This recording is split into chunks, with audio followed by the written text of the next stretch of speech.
interesting. I like it, though. Let's move on to the Pelicans. I like it from a Pelicans point of view. I really do.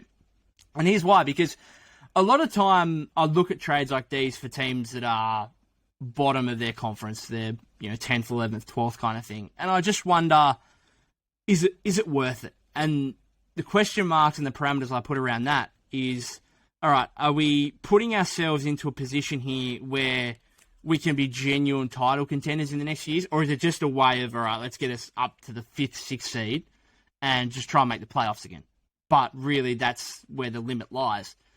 And I actually think in this scenario that this team that they're starting to build together has a high limit. It really does. I think you've got the makings here. Oh, and I know it's the Pelicans and their ability to keep players and whatnot have been poor in the past with Chris Paul and AD, and now there's question marks around Zion. But this is the makings of a really high level team right here. If they can just get the ancillary pieces, the pieces around the outsides right. Because when you're thinking of building a championship team, I want a top 5, top 10 player in the league. Well, Zion's not that yet. We haven't seen him all season. Who knows when he's going to be back. But that dude is going to be, pending fitness, a top 10 player in the NBA, if not a top 5, if not the best player in the NBA in the next 3 or 4 years. I book it. As long as he can get back on the floor, he is a guaranteed top 10 player in the NBA. He is. Do you remember what this bloke was doing last season? Putting up 27, 28 a game. Unbelievable freak athlete, regardless of the weight issues.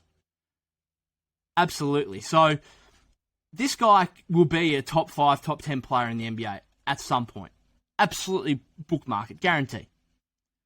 So you've got that piece in place. Then what I want is a couple of guys that are either all-stars or really close to that rung, the rung below. And in Brandon Ingram and CJ McCollum, you've got those guys. You've got those guys.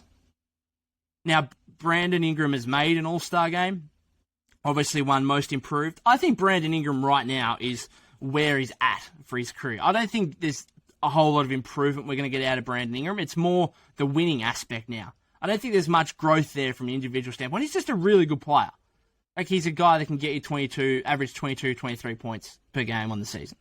Maybe pushing up towards 25. Really good player. I don't really see the individual growth there, but from a team perspective, winning games, well, we know that puts you in contention for individual honours.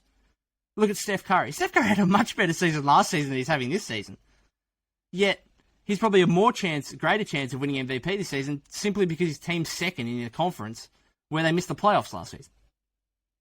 Regardless of individual output, where he was better last season than he is this season. It's just facts. So, Brandon Ingram, I'm not sure his individual game's going to grow a lot, but as a team they could grow together, and that might give him some individual honours, like an All-Star game, more All-Star game appearances.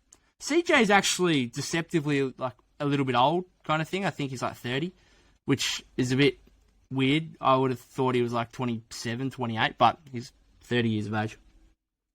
Still going to be a really good player for a few years. Can put the ball in the basket. Now, my issue for the Pelicans is it again comes down to the Lonzo Ball loss in free agency. Because I'm looking at their lineup now, Devontae Graham, CJ McCollum, Brandon Ingram, Zion, Jonas Valanciunas. I'm assuming that's their team if they're fully fit and healthy. I like the trio of Zion, Ingram, McCollum. They're all going to put up points. They're really going to be good offensively.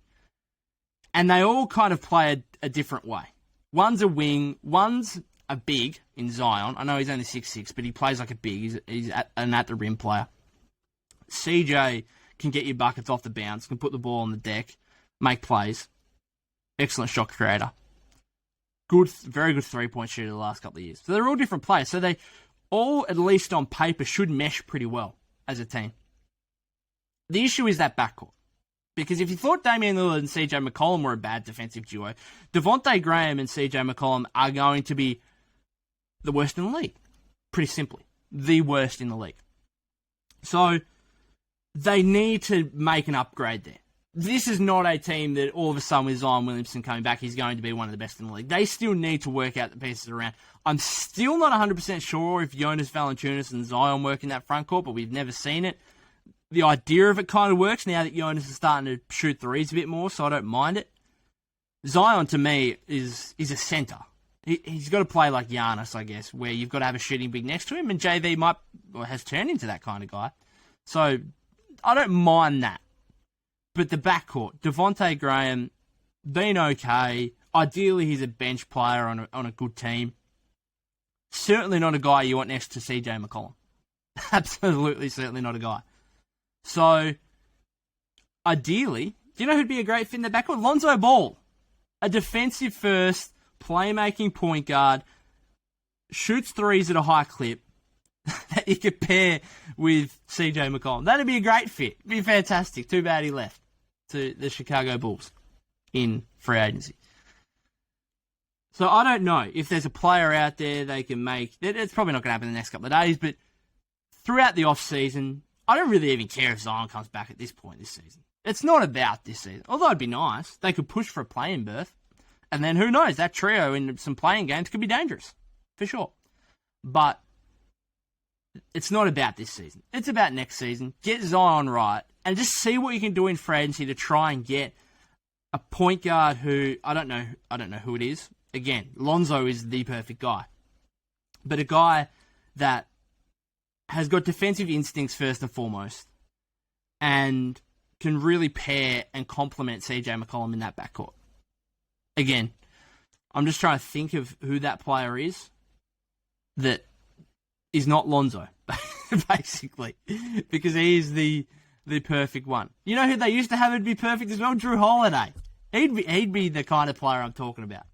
Defensive guy, can shoot the three, can play make it a little bit for you. Those two guys, if they just kept on to one of those two blokes, now I know that if they'd done that, they probably wouldn't even get CJ in the first place, but this is the kind of players I'm talking about. But I really like it because I think the essence is there to build a really high-level team with those trio. And I've never liked CJ McCollum as a second guy on a championship team. I like him as a third guy. I really do. If Brandon Ingram and CJ McCollum, my second and third guys behind a top 10 player in the league in Zion, that team's doing some damage. That team can be something. It's just, that's the hole, is the point guard position. That is the hole where teams are just going to look at that and being like, all right, my backcourt's putting up 70 points combined in this game. Because I'm just getting whatever I want against those two blokes. So we'll just see what they can do come the off-season. If they can fix that up and get a bit more depth. They got Larry Nance coming off the bench now. I haven't even mentioned Herb Jones. Herbie, unbelievable pickup from the draft. Been fantastic. Already one of the best perimeter defenders in the league. Shooting the three-ball at a really high clip. So you've got some defense there as well, which is also another thing which I think they need. Outside of Herb Jones, they need probably one or two more pieces that can come in and be a really good defender, and that includes the point guard position, as I spoke about. So the hardest bit is to get the star players, to get those top three, that trio that I'm speaking about. They've done that. Now they just need to fill the holes around the outside. If they can, if I was a Pelicans fan, I'd be really happy with this move, because not only is it making us better from a basketball perspective, but it's showing to Zion as well, hey, we're willing to make moves here that will improve this team immensely. And now we just need you back. We need you to turn into the top 10 player in the NBA that we think you're more than capable of. And they're going places. They are. So it's almost like one transaction and the Pelicans have... I mean, they've actually been pretty good of recent times since Christmas on the floor. But this one transaction just almost changes the entire perspective of their franchise if Zion can get back fit and healthy.